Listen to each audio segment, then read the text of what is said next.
Welcome back to Who That 242. I am your host, Timmay. I'm live from the Bahama Prince studio here on the Solid Podcast Network. This is episode 44. Shout out to my sponsor, Alive, the Bigger, Better Network, Believe in Best. Today I have Jono, and I promise you may come in with these locks thinking it's an artist or either like a rapper or a painter, but you're not ready for what you come to talk to us about. So, how you doing today, Jono? Good, Tim. Everything good with you? Yeah, man. So when always it comes to dancing, you always think with the break dancing thing, and you always wonder like how these people really get into dancing. So I'm very curious to your story, like you and you gotta be honest, most dancers in that so are women. So it's different to see Yeah. a dude dancing. So talk to me about as far back as you remember. Talk to me about your dance journey to get that. Was it more so you tell your parents, your guardians, man, I want to dance, or they was tired you bouncing off the walls and they say they put you in dance burst of energy, or just talk to you about getting into dance because there's no free thing in like someone had to pay for you to go and dance and Like, then for it to develop. So talk to you about that. sure, both. So when I was younger, as far back as I can remember, my grand had figurines of ballerinas all over the house. For some strange reason, I don't know why. And my granddad, he would always tell me that house, and I would break everything up except for the figurines of the ballerinas. And in there and staring at the figures for hours and I move or some sit on top of the pillow and just stare at the figurines. And I think it was interest, but I think my interest was sparked because dance is my purpose. And I feel like when I see immediately in my like 5 or 6 year old mind, I knew exactly what I wanted to do. So moving on into, pre-adolescence, at about 7, 8 years old, I grew up out siblings. There are seven of us in my mom's clan, and my older brother, they were born like in the 90s. They 90s kids. I want Wagon Tales, I SpongeBob, watching TRL, Sex and Park, we Yeah. watching H1 Soul, and so I loved to dance. I didn't want to watch anything anymore because I was really captivated by the early music videos of the early nations. I remember seeing My Way, the video for the song Usher. My Way. Usher, yeah. I remember looking at that and saying, "Oh my God, like this is literally what I want of my life." I remember watching Usher in his like moment when in Europe with the car when he came out of the car and he had this little dance break, and then obviously Michael Jackson and seeing people like Prince, big, heavy inspirations. We grew up in a house where history was always extremely important. So I knew like Sammy Davis Jr. and Paul Mayers, who's actually was actually one of Josephine Baker's partners. So Fire actually was like extremely cool for me. But moving on into like my I started doing tap at about 13 and I went into tap because I my family wanted it, but they didn't want me to be teased because I was already a pretty fit in per se with like everyone. So they was Standard. like, You was there's a standard in a bad way, in a yeah, sense. Yeah. yes. It's like so I was flamboyant. I was already more, more comfortable doing feminine, even though I did like Hot Wheels and I did like tractors. Still used to. I was still always a very effeminate young man. So they need the structure, like that masculine structure that they thought I needed top, but I didn't like it much. And it was something that I my family, but I ended up doing competing in the national arts festival for top, and I the best male top solo, Oh, that's and crazy. that's when I was like, You okay, remember what year this was? You can remember how far back this was? it was in about 2008, 2008. I was 15 years old, Okay, okay. and uh, um, yeah, and all of this was in Exuma at the time All right. because I grew up in Exuma, and I came to Nassau the year after that to complete senior high school. And so when I came to Nassau, I was extremely to do everything that I dreamed of because I always wanted to compete in, like I say, in what we call on the island big Junkanoo. I always wanted to be in, always wanted to participate in Junkanoo. I didn't know that there were festivals and other dance companies and other organizations that are getting arts. I wasn't aware of the existence of those things. Live that from that aspect, we do our youth a big disservice when avenues to express themselves because we have to we have to be. And when I came here, it was a big culture shock for me.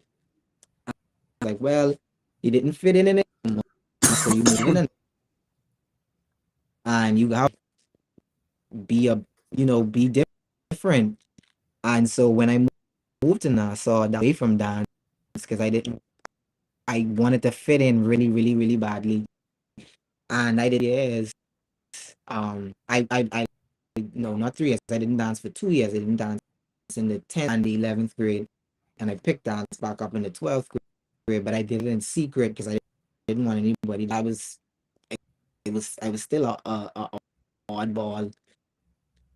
As it relates to parts, I was always extremely different from them. So with that, picking dance back up in the 12th grade, and I did a workshop with the National Bahamas. And after that, I had now at the time I was about 16, 17, 18. When I did the workshop, I had no intentions on taking ballet.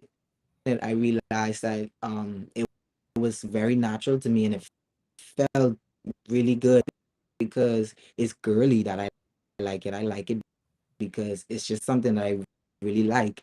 The teachers like at that time, like Lawrence Carroll, he told me, he was like, you can actually after I left school, I ended up a phenomenal man of Robert Bain. He, he's the director of the National Dance. And when he and I met initially, it was through my cousin, Samoon, and she introduced us and I ended up joining the school, becoming a part of the company, and the rest is literally history there. So yeah, So before pretty I get intricate you stuff. to dig deeper in your junk, we shout out to our sponsor Alive. The summertime, you're traveling, you might want to buy a new phone. So if you have a new phone and you with them blue people, or and you have a new phone, come over to Alive, get a live plan. If you're postpaid, you can earn up to $450 in bill credits, or if you're prepaid, you can earn $50 back in cashback reward. So BYOD, bring your own device. That's what I believe in Belive, switch to Live today. So right now, you told me in the last 3 years you've been a part of the Saxons and you're now the co-choreographer. So that sounds like a very heavy title. So talk to me about what do you actually do? Because I mean, Saxons is a beast of a group. Like I can't even imagine the amount of people you have to co-choreograph for. So talk to me about that, like the thought process that goes through for that. As because that's only guessing from my understanding. I don't know if it comes down to you that okay, this the theme, and then that's what you got to do. To talk to me about, and then after you get your martial orders, you got to teach. I don't know how much people are the dances. So talk to me about that part of it. So with Junkanoo is where Junkanoo is very, very important for me for a lot of different reasons. One of the main two reasons is because it's a cultural thing and honoring our ancestral connections, especially, and that's like our closest link. That's the only link that we have as Bahamian people to like the mother stream.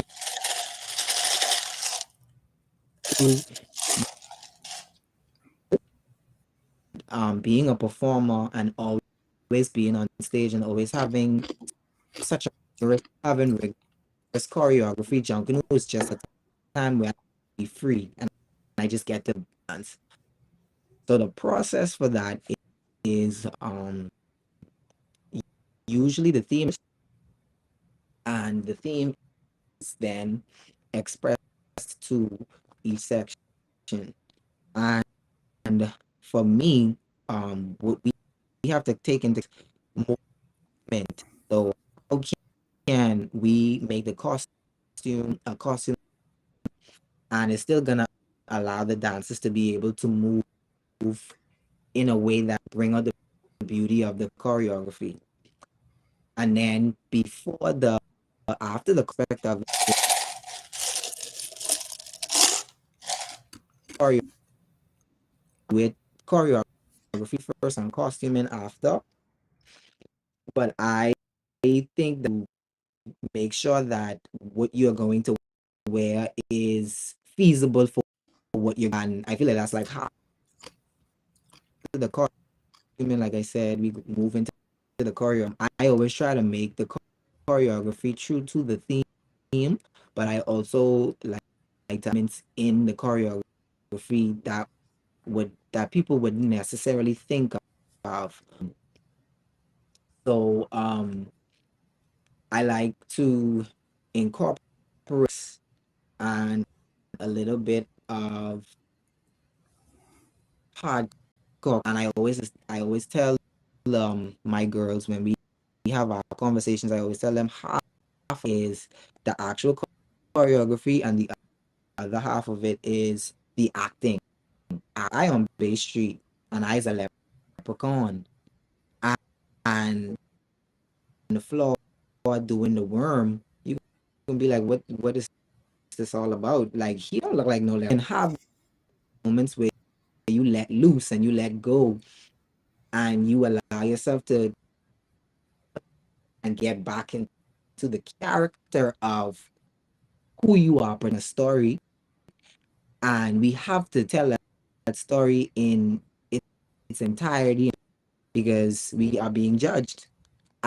And crowd response is a part of the judging system. So if the judges hear them say, well, they don't look like leprechauns to me, and you know Bahamians are so if they say that, then group, and even though people It's don't look crazy how you gotta rely on these Bahamian people to get your points because you could go there, you could go out there and John your heart out, and then they could be like, oh, I ain't really too much. exactly, and even if they feel it, we live, how our people is, they bias. So even if they feeling it, if it, There's a it Wally or a Saxon or a Roots or whatever, so they ain't really true. Even if they like you all, they ain't gonna say it. They ain't gonna show it. say nothing, you know how they go, they loyal till the end, especially when them say on opinions about everything else, but Junkanoo like a very structured opinions of being. So like so the group section may seem like such a small part of the bigger picture. What the choreograph section does is it actually gives you an animated description of the theme. It's a description of the theme to see exactly what it is that the group is trying to portray. Because if I have one off the show, look, I can have as much elaborate things as I want, but everything is dead on my costume. Nothing is see a dancer. I can hear a dancer. I can touch a dancer, and it requires a lot of energy. So the energy I put out it touches, it feel it in a more intimate way. And that's the reason why when it comes to any choreo, see the choreograph section, people lose their minds because it's a constant energy back and forth bouncing between the audience and the performer, and it high that I can't even explain, and it's something that is a feeling. I know it may sound cliche, but it's really indescribable.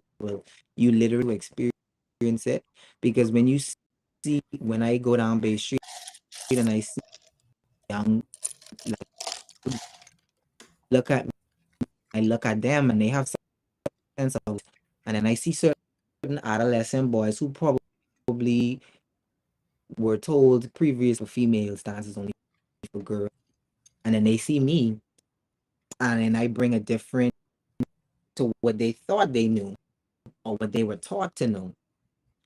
And then I see the sense of, and I see adult men who look at me and, you know, in, they live in their body and their own ideology about certain things.